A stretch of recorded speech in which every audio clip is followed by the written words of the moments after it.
Olá, eu sou a Alessandra Scatena. E eu sou Flávio Rubira. E se você quer saber tudo sobre saúde, aqui é o lugar. Mitos e verdades sobre várias especialidades, então seja muito bem-vindo ao nosso HBP Cast, o podcast do Hospital Beneficência Portuguesa de São Caetano do Sul. E qual é o nosso convidado de hoje, Flávio Ale Rubira? hoje está aqui com a gente, Dr. Rafael Roja, especialista em cirurgia de tórax. Maravilha, seja bem-vindo, Muito Dr. Rafael. Muito obrigado aí pelo convite, pela oportunidade. A gente que Falar agradece. um pouquinho mais sobre a cirurgia torácica. É isso mesmo, porque eu acredito que muitas pessoas não saibam, né, como que é essa especialidade. Mas a primeira pergunta é: por que a medicina e por que a cirurgia torácica? Bom, a medicina sempre foi uma coisa que veio desde muito pequeno na minha vida, né? Acho que desde pequenininho a gente já sempre expressou a vontade de ser médico, sempre foi procurar um pouco, sempre o pai é orgulhoso que o filho queria um livro de medicina, enfim. Sempre foi muito, essa parte sempre foi muito clara para mim desde o começo. Desde a época do colégio, né, a gente sempre já pensava que um dia ia ter que passar pelo vestibular de medicina. Então a medicina foi meio pela vocação pessoal, enfim, acho que mais pelo cuidar, né, pela a dinâmica que já nasceu comigo. A cirurgia torácica veio com o tempo, né? Acho que até por ser uma especialidade, um nicho um pouco mais específico, de um crescimento um pouco mais recente, tive muito pouco contato com a cirurgia torácica durante minha formação acadêmica, mas durante minha formação cirúrgica comecei a ter um pouco mais de contato com essa parte. Meu chefe de residência na época, o Dr. Calumi, era cirurgião de tórax de formação, na residência de cirurgia geral, né? Então, naquela época, eu comecei a ter um pouco de contato. E logo que acabei a cirurgia geral lá no Vale do Paraíba, eu já vinha, né? Eu sou de São Caetano, então desde muito novo a gente já acompanhava os cirurgiões na Beneficência. Logo, recém-formado, já comecei a trabalhar lá em São Caetano com o Flávio, então já me aguento há bastante tempo. E a cirurgia torácica foi, assim, no sentido de tentar completar um pouco mais minha formação como cirurgião geral. Era uma coisa que eu tinha visto, embora tenha tido contato na época de formação da minha residência de cirurgia geral, foi pouco contato. Então, foi uma forma de tentar me aprimorar numa área de atuação um pouco diferente. Mas, citando até o professor João Alessio, lá da Escola Paulista, que foi onde eu fiz a residência de cirurgia torácica, na hora que ele me conheceu, ele falou: mas hoje você vai ser cirurgião torácico. E realmente, depois disso, já minha formação na cirurgia torácica e minha dedicação exclusiva à especialidade lá desde a época da residência mesmo. Então, para se formar cirurgião torácico, primeiro você faz a cirurgia geral. Sim. E depois você faz o complemento de cirurgia torácica. Quantos anos? É um pré-requisito, né? Na minha época de formação eram 2 anos de pré-requisito em cirurgia geral, mais os 2 anos de cirurgia torácica. Hoje são 3, né? Onde um cirurgião médico formado tem que ter um pré-requisito geral de todas as cirurgias, com exceção de algumas especialidades, né? Onde um neurocirurgião já vai direto para a especialidade, mas de forma geral, um pré-requisito em cirurgia geral e você, a partir daí, consegue optar por uma área de dedicação exclusiva. E no caso meu, uma cirurgia torácica, né? Então, sim, precisa ter essa formação pronta na cirurgia geral para poder ir para a especialidade. E muitas pessoas não sabem, mas qual a atuação do médico de cirurgia torácica?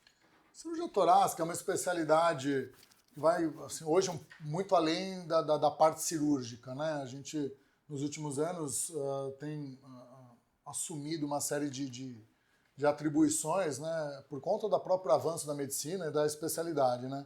Hoje, o cirurgião torácico, assim, como essência, a nossa especialidade é responsável pelas patologias do tórax, né, da caixa torácica em geral, parede, as costelas, né, a parte pleural, que são as camadas, né, que envolvem lá dentro o tórax, a parte pulmonar, mediastino e a via aérea. Mas hoje, assim, nosso dia a dia vai um pouco além disso, né? Então, muito na parte de investigação e rastreamento das doenças pulmonares, principalmente do câncer de pulmão, né? Das cirurgias de parede torácica, de correção de deformidades, né? Hoje, muito avanço na tecnologia acabou também trazendo um grande ganho na área de atuação do especialista, né? Era uma cirurgia conhecida por ser uma cirurgia muito mórbida, muito grande, né? As próprias indicações no passado eram mais invasivas e agressivas, então de retirar mais parênquima, enfim, pulmonar, né? Hoje as técnicas evoluíram muito, os exames de imagem evoluíram muito, de investigação. Então a especialidade acabou ganhando uma área de atuação muito forte nessa parte de imagem, né? Então da avaliação e segmento dos nódulos pulmonares, né? Suspeitos ou não para câncer. E da mesma forma do rastreamento, né? Então, em pacientes que potencialmente assintomáticos, como é a característica da doença, então de fazer esse rastreio. Então, com o aumento da facilidade do acesso à tomografia do tórax, a nossa especialidade acabou tendo uma área de atuação maior, porque a gente identifica muito mais lesão precoce, e foi aí que foi realmente o boom da especialidade nos últimos anos, a detecção precoce dos nódulos suspeitos, né? De forma geral, de todas as patologias cirúrgicas fugindo somente do trauma, né? Fugindo só do trauma, fugindo do derrame pleural, que era o que a gente via. Então, assim, e começou a mudar a mística, né, da própria doença. A evolução do câncer de pulmão nos últimos 10 anos, ela foi transformada, né? Então, é um câncer muito mórbido, sempre matou muito. A gente, de forma geral, tem a ciência de que é um câncer que mata todo mundo, ou que é muito agressivo, né? Ou que tem evolução ruim, mas não, na verdade, nos últimos anos a gente mudou, né, o panorama da doença. Isso se deve, sim, ao aumento das tomografias, o acesso aos exames de investigação, de estadiamento. Então, isso aumentou muito aquela gama do paciente complicado do hospital, onde o Flávio me chama lá para resolver um problema, uma complicação da UTI, para um médico que está atuando no ambulatório já de forma preventiva, né, na saúde pulmonar, também na parte estética e funcional dos pacientes. Então, a gente ganhou uma área de atuação grande, saindo um pouco só daquela parte da cirurgia em si e também da assistência de saúde de forma geral, mas a cirurgia ainda, obviamente, é o que a gente mais gosta, é o que a gente mais faz. Quais são os problemas mais comuns que você atende, doutor, no seu consultório? No nosso consultório, a gente tem um perfil bem claro de pacientes, né? Então, um paciente um pouco mais idoso, aí na faixa entre os 55 e 75 anos de idade. E a grande maioria dos nossos pacientes são pacientes que vêm encaminhados por achados de imagem, né? Então, um paciente que procurou o pronto-socorro uma dor, fez uma tomo, tem um nódulo, muito trauma, né? As fraturas de costela, que também acabou sendo uma atribuição do cirurgião de tórax nos últimos anos, então a gente pega bastante no consultório. Muito parte de derrame pleural. A nossa gama de atuação é grande no hospital e acaba no ambulatório também sendo bem diversa, porque todos esses pacientes que, mesmo por internações clínicas, a gente acaba acompanhando, né, derrame pleural, lesões de via aérea, o próprio trauma do tórax, eles acompanham com a gente no ambulatório. A demanda espontânea que vem normalmente é por alteração em exame de imagem, de tomografia, né, e normalmente encaminhado por outros colegas, e aí que é o grande diferencial, os colegas conseguirem identificar o mais rápido possível a necessidade do especialista. Entra mais como um achado. Normalmente como achado. Né? A grande maioria das patologias são assintomáticas. Foi uma queixa no pronto-socorro lá com uma tosse, foi fazer e falou, opa, tem alguma coisa estranha aqui, procura o especialista. Exatamente. Né? Então o médico conseguir, né? O interessante é que a gente consiga fazer o médico, né, o generalista, essa primeira atuação do paciente, que ele já consiga, né, entender, falando, não, isso aqui é um nódulo, esse nódulo tem uma característica que precisa de segmento, né? Aqui, você vai lá ser encaminhada lá, vai passar lá com o Dr. Rafael para ele poder lhe acompanhar, poder fazer uma avaliação dos próximos passos do segmento desse nódulo. Mas a grande maioria das vezes esses pacientes não estão no pronto-socorro por conta dessa queixa, né? Então essa é a demanda espontânea, são esses pacientes que, pô, doutor, não sei nem o que eu estou fazendo aqui. Assim, a gente... E nesses pacientes seu do ambulatório, você vê alguma repercussão ainda da época da pandemia? Com certeza. Sequela, né? Que tivemos lá na época do Covid. Acho assim, a pandemia, para a nossa especialidade, foi um negócio muito marcante, né? Foi a gente, como especialistas no pulmão, né? A gente teve muita intercorrência relacionada ao Covid, muita fístula complicada, muita necessidade de via aérea, muita lesão de via aérea. Coisas que foram características especiais de uma pandemia relacionada a um vírus respiratório, né? uma pneumonia viral muito extensa. Mas da mesma forma que foi muito difícil para a gente, acho que foi um grande visor de águas na medicina, ou pelo menos na medicina do pulmão, porque era mais fácil na época, a gente se lembra, embora tenha muito... muitas informações deturpadas da época, mas a gente lembra que era muito mais fácil ter acesso a uma tomografia de tórax do que a um SWAB no começo da pandemia. Então a gente se baseou muito nesse diagnóstico com tomografias, às vezes em vidro fosco. E isso representou um número de achados muito significativo. Né? Então, quando eu falo assim que nos últimos anos a medicina respiratória ou a cirurgia torácica teve um boom, muito se deve a isso. As pessoas não iam normalmente ao hospital paciente... e aí se viram a necessidade de ir. Isso, e fez tomografia, porque chegou lá, você não pede um raio-x, você não tinha lá o melhor exame, era uma praxe, né? Era o protocolo, né? No início foi uma rotina. E depois também, né? Então, de forma geral, o que aconteceu? Houve um boom de achados de exame de imagem num momento onde a gente tinha muito pouco a fazer. Então, os anos subsequentes à pandemia foram muito intensos para a cirurgia torácica, muita doença pulmonar, investigação, diagnóstico. Então, acho que até hoje, 5 anos aí, a gente ainda está acompanhando alguns casos de achado da pandemia. Mas eu acho que assim, foi um momento onde ficou muito evidente a vantagem de ter o recurso à disposição e da importância de rastrear esses nódulos de forma precoce, que realmente é o divisor, né? Que é esse rastreamento pulmonar, que é o que muito está se falando hoje. Por quê? Porque é um exame mais acessível. Hoje é muito difícil ir para um lugar onde não tenha, óbvio que a gente está falando de um grande centro, mas uma tomografia à disposição, e isso faz achar a grande... Então, assim, em relação à Covid, eu acho que o que mais impactou na especialidade foi deixar extremamente claro a necessidade de ter acesso ao rastreamento pulmonar, porque a gente tratou realmente muito paciente. E o que a gente consegue atuar e tratar são esses achados de imagem, essas lesões iniciais, né? Estadiamento inicial, onde a cirurgia, a grande maioria das vezes, já é curativa. Né? Doutor Rafael, o câncer de pulmão ainda é o mais comum atualmente? É um dos cânceres mais frequentes no mundo e que tem uma das maiores mortalidades. Né? Tá. Mesmo com a redução aí dos indicadores de tabagismo, ainda é um câncer muito frequente.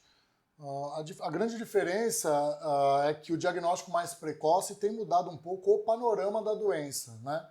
Então, quanto mais cedo é feito o diagnóstico do câncer de pulmão, o tratamento tende a ser mais eficaz e com proposta curativa. Então, é um câncer muito frequente e o diagnóstico precoce é o que faz a diferença aí no curso da doença, né? Isso é uma coisa cada vez mais clara.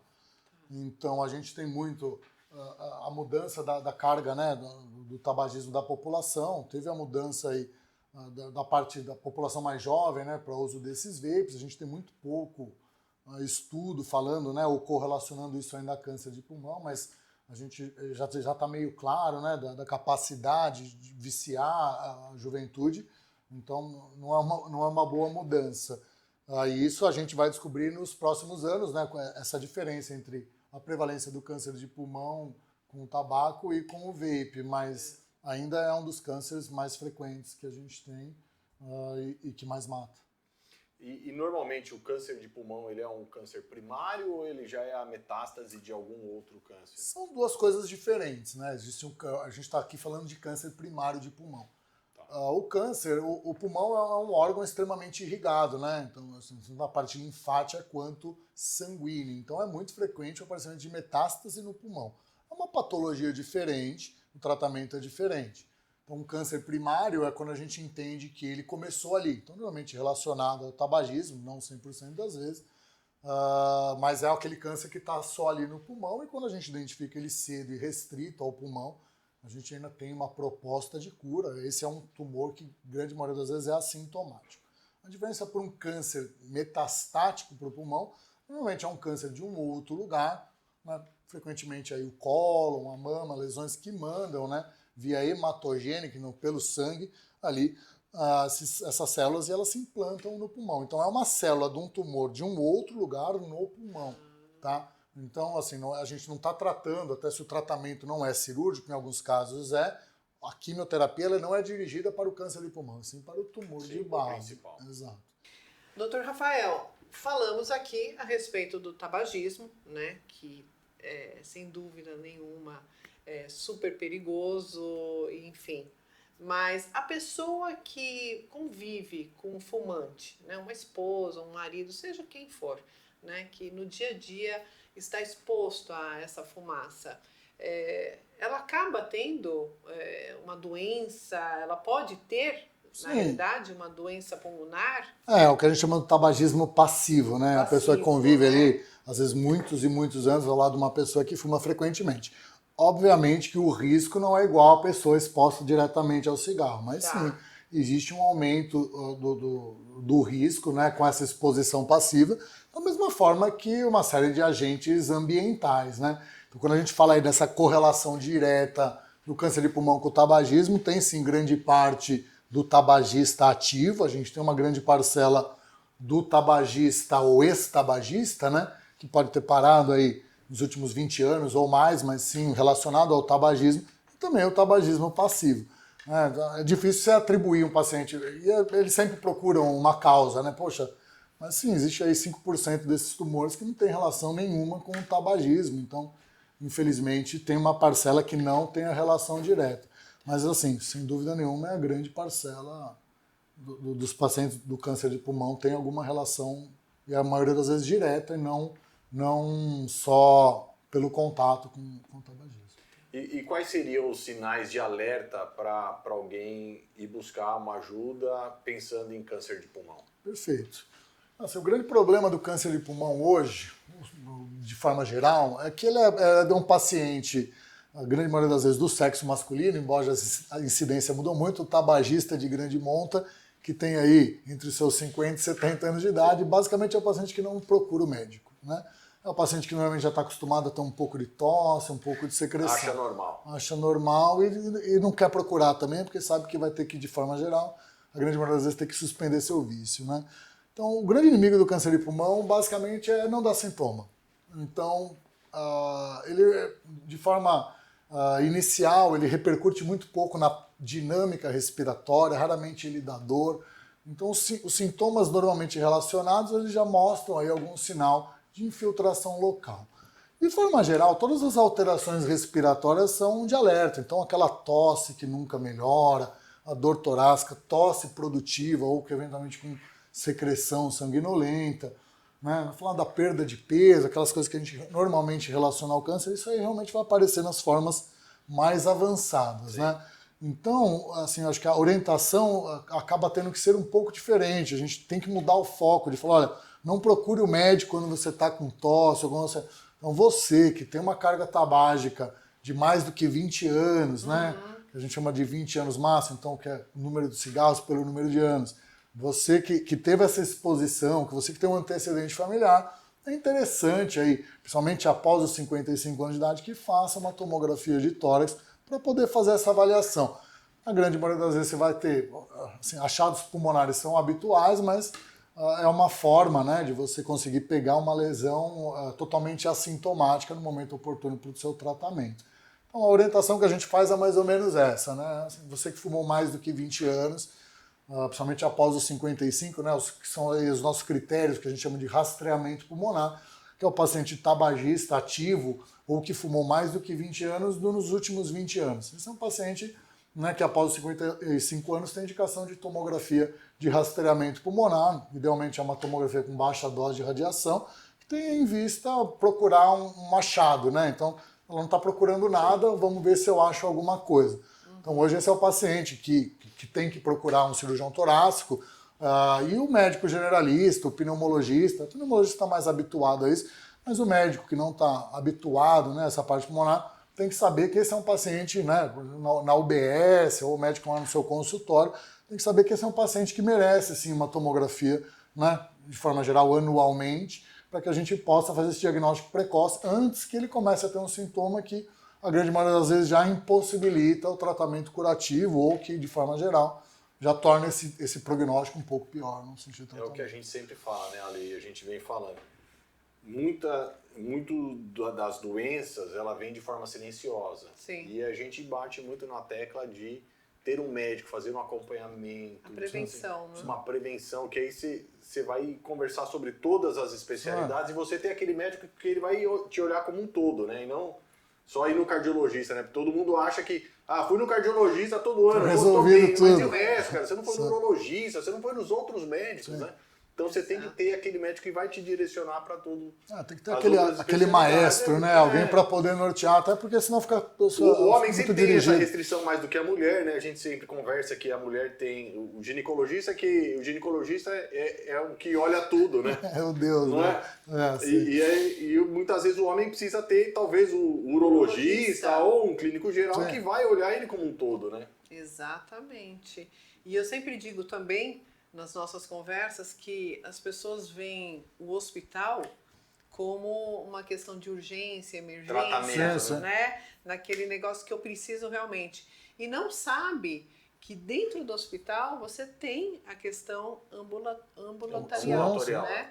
Os consultórios, né? Onde você pode marcar as suas especialidades, pode passar sim com não precisa estar geral, doente, né? mas não precisa. Não, exato, para fazer esse segmento. Então você pode, né, marcar o seu especialista, vou marcar ginecologista, vou marcar urologista, vou marcar um cirurgião de tórax, né? Um dermato, enfim, né? Tem essa questão também. É sempre melhor, né, que a gente previna. No meu caso, sem dúvida nenhuma, é a melhor opção. Descobrir cedo sempre é o melhor remédio, mas prevenir é sempre melhor que remediar, né? É mais fácil prevenir a doença do que tratá-la. No hospital a gente está apagando a fogueira, é muito melhor não deixar o fogo começar, né? Então acho que é importante. A questão do câncer, porque nem todo nódulo é cancerígeno, não. Certo, doutor? Sim. E como é diagnosticado o câncer de pulmão? Na verdade, assim, o achado do nódulo pulmonar é um achado muito frequente na tomografia. A gente tem muitas tomografias que têm esses achados acidentais. Alguns são habituais de tomografia, né? Então muito varia da característica do nódulo. Então o número de nódulos, o tamanho desse nódulo, a característica. Então se é um nódulo que tem mais ali do que 6 milímetros, se é um nódulo mais irregular, ou se é um nódulo mais arredondado ou bocelado, ele vai mudando e norteando o teu pensamento, né, do que pode ser aquele nódulo. Óbvio que a gente tem que correlacionar essa informação com a exposição de riscos, antecedentes do paciente, um paciente que pode ali ter alguma alteração sequelar, ou se a gente pensa que pode ser um processo infeccioso inflamatório. E esse segmento é feito mediante essa característica. Quando a gente olha para um nódulo, a gente já interpreta que a probabilidade daquele nódulo ser maligno é muito grande, a gente tem algumas opções de investigação.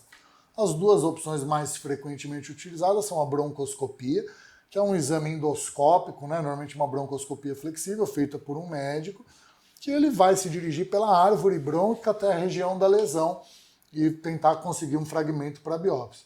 A gente usa muito a broncoscopia para as lesões mais centrais ou componente dentro da via aérea. E o que ganhou muito espaço aí nos últimos anos foi a biópsia guiada por tomografia de tórax, que é a biópsia percutânea, né? É uma biópsia feita de forma mais dirigida, que tem uma sensibilidade grande para lesões pequenas, lesões periféricas, que pela broncoscopia serão muito difíceis de acessar.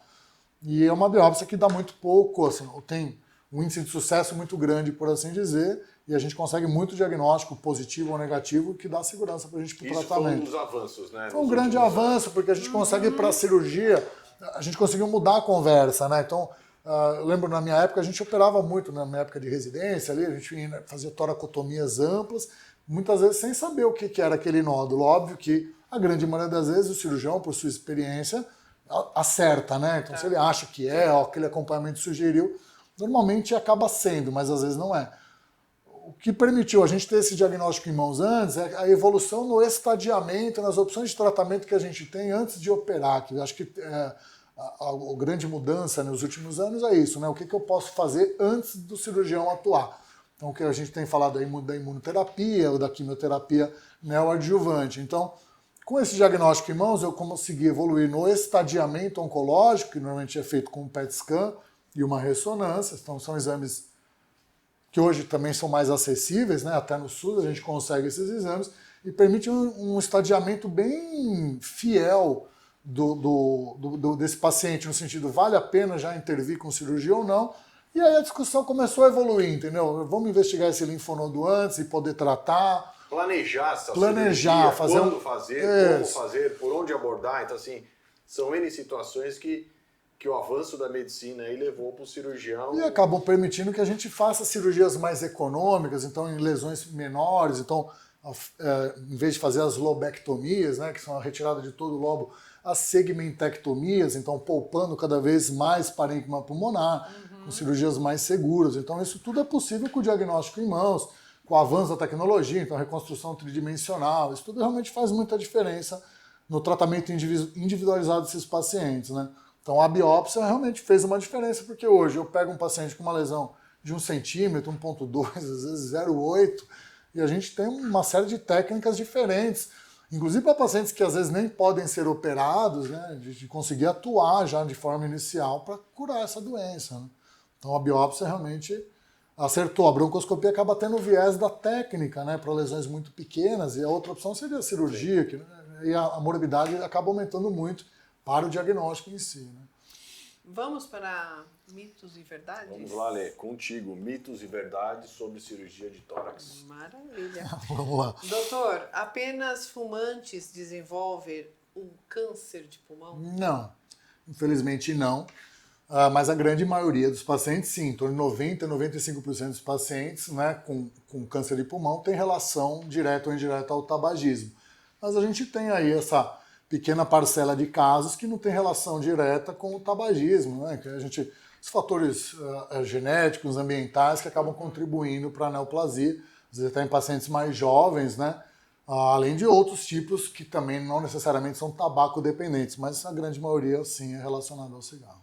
Mito ou verdade? Se parar de fumar, o risco desaparece completamente? Depois de 20 anos. Então existe, assim, óbvio, os efeitos da suspensão do tabagismo são imediatos, né? Da parte cardiovascular, a parte de apetite. Então é uma dinâmica imediata, né? Que o corpo já tem essa resposta. Mas estatisticamente, após 20 anos, a gente vai para a mesma... Exato. Mas... A população que nunca fumou. Isso, exatamente. Você vai, proporcionalmente, ele tem o risco igual quem nunca tenha fumado após os 20 anos. Até por isso que esses protocolos são para sempre os 20 anos maço aí, né? Maravilha. Mito ou verdade, doutor? Tosse por muito tempo é grave? É sempre um sinal de alerta. Grave ou não é relativo à causa desta tosse. Mas não é normal que a gente tenha uma tosse recorrente. Normalmente, a gente tem que fazer uma investigação adicional. A gente sempre correlaciona muito a tosse com o pulmão. Na prática, a maioria das vezes que a gente tem tosse não tem uma relação direta com o pulmão, mas é sempre um sinal de alerta, né? Que tem algum problema irritando a nossa via aérea, que pode ser no pulmão, pode ser na via aérea superior, mas sim, uma tosse recorrente, né? Somente aí acompanhada de sangue é sempre um sinal de alerta e precisa ser investigado. Mito ou verdade? Quem teve histórico familiar de câncer de pulmão tem também maior incidência, maior risco? Existe uma relação direta entre o histórico familiar com o câncer de pulmão. Então a gente sim correlaciona, mas não é porque a gente é diferente de outros tumores que são genéticos, né? Então não é porque eu tive um familiar que teve câncer de pulmão que o meu risco é maior. Mas sim, se eu estou exposto ao tabagismo e eu aumentei meu risco, esse é um dado importante na nossa anamnese. Você tem algum parente? Não, eu tive, minha mãe teve câncer de pulmão. Esse risco é maior para o paciente tabagista. Então, o paciente exposto ao risco tem maior risco quando apresenta essa relação familiar. Mito ou verdade, doutor? O câncer de pulmão sempre apresenta sintomas? Não. Infelizmente, o câncer de pulmão, como a gente conversou aqui, dá muito pouco sintoma. Esse é o maior inimigo do cirurgião de tórax, né? Porque como são lesões assintomáticas, normalmente não é feita essa investigação. Então o ideal é que a gente investigue sem sintomas, porque esperar pelos sintomas é sempre uma relação de evolução, né? De uma doença em pior prognóstico. Doutor Rafael, se você pudesse deixar uma recomendação para quem está nos assistindo aqui sobre prevenção em câncer de pulmão, qual seria essa recomendação? Acho que a recomendação inicial, que acho que é a padrão, é sempre evitar, né, ou suspender o tabagismo. Isso mas hoje já não é uma recomendação nova. Eu acho que todo mundo sabe que fumar faz mal, então ou que esse risco de câncer é muito maior. E o fumante normalmente tem mais trabalho para fumar do que para não fumar, né? Mas é um vício. Dificultando a vida deles, né? Mas exato, aí é difícil. Vem essa nova tecnologia, cada vez vida, cada vez mais espremidinho, aprenderam que dá para fumar até no avião com vape, aí já proibiram também. Mas acho que a orientação é, assim, até porque a gente tem, assim, hoje o meu paciente é o paciente de uma geração onde fumar era bonito. Hoje não é, hoje você sabe, meu filho sabe, Sim. todo mundo sabe. Mas a gente é de uma época que era normal fumar, todo mundo fumava, era bonito fumar, a gente saía, eu não precisava nem fumar, né? Chegava todo mundo fedido, porque ficava fumando em ambientes fechados. Hoje em dia é inadmissível você pensar. Fumar em qualquer Eu lugar, fumava no hospital, sim. fumava no avião. Então a gente pega muito desse paciente que aprendeu dessa forma, que conviveu, e grande maioria deles viveram a grande maioria da sua vida com essa ideia. Então falar para ele, você tem que parar de fumar, hoje pela minha experiência, eu sempre falo em todas as consultas que eu pego um tabagista, mas eu sei que não é esse o foco, né? E principalmente quando a gente está tentando falar para um público um pouco mais amplo, eu acho que o foco é, se você fumou, se você se expôs a esse risco, lembre do teu pulmão, não espere ele te avisar. Então vamos lá fazer exames de saúde respiratória, vamos fazer a tomografia, pode procurar o cirurgião de tórax, sempre vai ter, né? O doutor Rafael sempre vai estar lá à disposição de vocês na Beneficência para poder fazer essa avaliação, então pedir a tomografia, ajustar o seu tratamento pulmonar. Então acho que a ideia é essa, assim, não ignore o pulmão, porque a gente só lembra dele quando não está legal, né? A gente é natural respirar.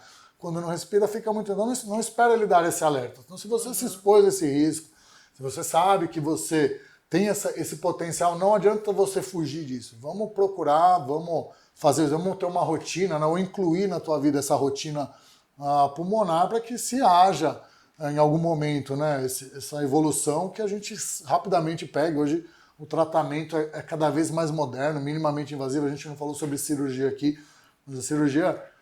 A gente faz cirurgias enormes por incisões cada vez menores, né? Então, cirurgias minimamente invasivas, cirurgias robóticas. E preservando o pulmão, mandando o paciente cada vez mais cedo para casa, mesmo em idade avançadas, né? Então, internações relativamente curtas.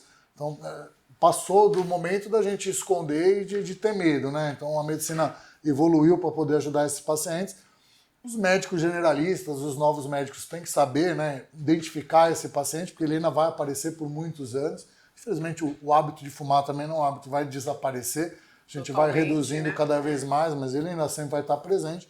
E saber identificar o mais cedo possível e orientar, né? Ninguém quer fazer, mas saber orientar, quando você pegar um paciente nesse perfil específico, já partir por esse caminho. Então, não fumar, todo mundo sabe, mas se fumou, procure. Faça um acompanhamento. Exato, procure um especialista para poder te ajudar. É isso mesmo, a prevenção é a alma do negócio, né? Vamos dizer assim, a saúde agradece, né, Flávio? É isso aí. Doutor Rafael Roja, cirurgião do tórax, né? Muito obrigada pela sua presença hoje aqui no nosso podcast.